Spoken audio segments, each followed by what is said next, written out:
Have you ever stopped and wondered what actually holds the entire internet together? Well, in the next few minutes, we're going to break down HTML, the language that is the foundation for every single website you've ever visited. But to really get it, we need to ask an even more basic question first. So, when you type in a web address and hit enter, what are you really looking at? It kind of feels like magic, right? But it's not. Your browser is just reading a bunch of files, and the most important one, the main blueprint, is always written in a language called HTML. To see how this all clicks together, we've got to look at a website's anatomy. See, every modern site you go to relies on three core technologies, all working in harmony. Let's use a simple analogy to break it down. Okay, imagine you're building a car. HTML is the chassis and the body. It's the raw metal frame that gives the car its basic shape and structure. Then you have CSS. That's the slick paint job, the custom rims, the fancy leather interior. It's all about presentation, making that structure look amazing. And finally, you've got JavaScript. That's the engine. It's the logic that makes the car actually go. Without it, all you have is a pretty shell that just sits there. So for this explainer, we're going to focus on that first absolutely crucial piece, the chassis, or in the world of websites, we call it the skeleton. Let's really dig into what HTML is and how it creates the foundation for every single page on the internet. So what is HTML anyway? Well, the full name, HyperText Markup Language, actually gives us some big clues. Hypertext, that refers to the links, the things that connect all the pages together to form the web, and markup language means it uses these special little things called tags to describe the content. It doesn't tell the browser how something should look, but rather what it is. This is a heading. This is a paragraph. This is an image. Here's another cool way to think about it. If a web page is a cake, then the HTML tags are your ingredients. You've got your flour, your sugar, your eggs. You can't just throw them all in a bowl and hope for the best, right? You need a recipe.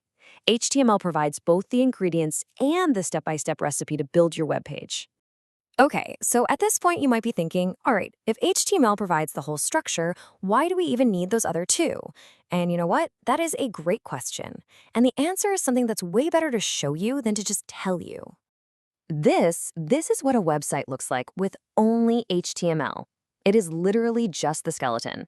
All the information is there. You can see the headings, the text, the links, but it is completely plain. It's functional, sure, but there's no style, no personality. It's not very exciting, is it? But when we add CSS to handle the style and JavaScript to make it interactive, boom, the difference is like night and day. And get this is the exact same HTML structure we just looked at. This is the key takeaway. HTML provides the bones, but it's CSS and JavaScript that give it skin, a personality, and a brain. All right, enough theory. The best part about HTML is that you don't need any fancy, expensive software to get started.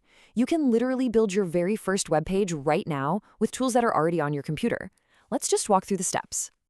I'm serious, it is this simple. First, just open up a basic text editor like Notepad on Windows or TextEdit on a Mac.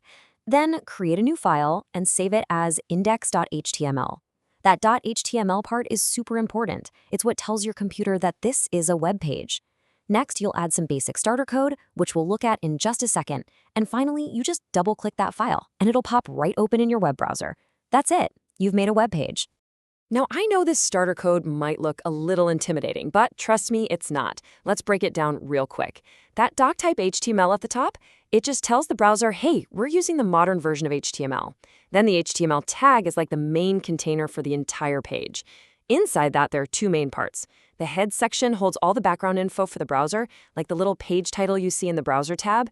And finally, the body section, that's where the party's at. All your visible stuff, your text, your images, your links, it all lives right here. So once you have that basic structure in place, you can start adding your content using tags. Just think of these as the individual bones you're adding to your skeleton. Let's look at the most essential ones that you'll need to know. Two of the tags you're going to use constantly are H1 for a main heading and P for a paragraph.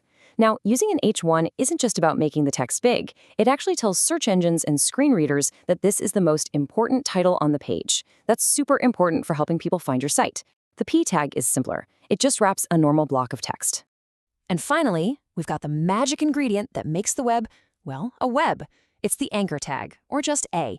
This little tag creates all the clickable links. You wrap it around some text, and then you give it an attribute called href, which just tells the browser which URL to go to when someone clicks it. This one simple tag is what connects the entire internet. And there you have it. In just a few minutes, you've learned the basic anatomy of a website and the fundamental HTML tags you need to build its skeleton. You've got the blueprint. So the only question left is, what are you going to build?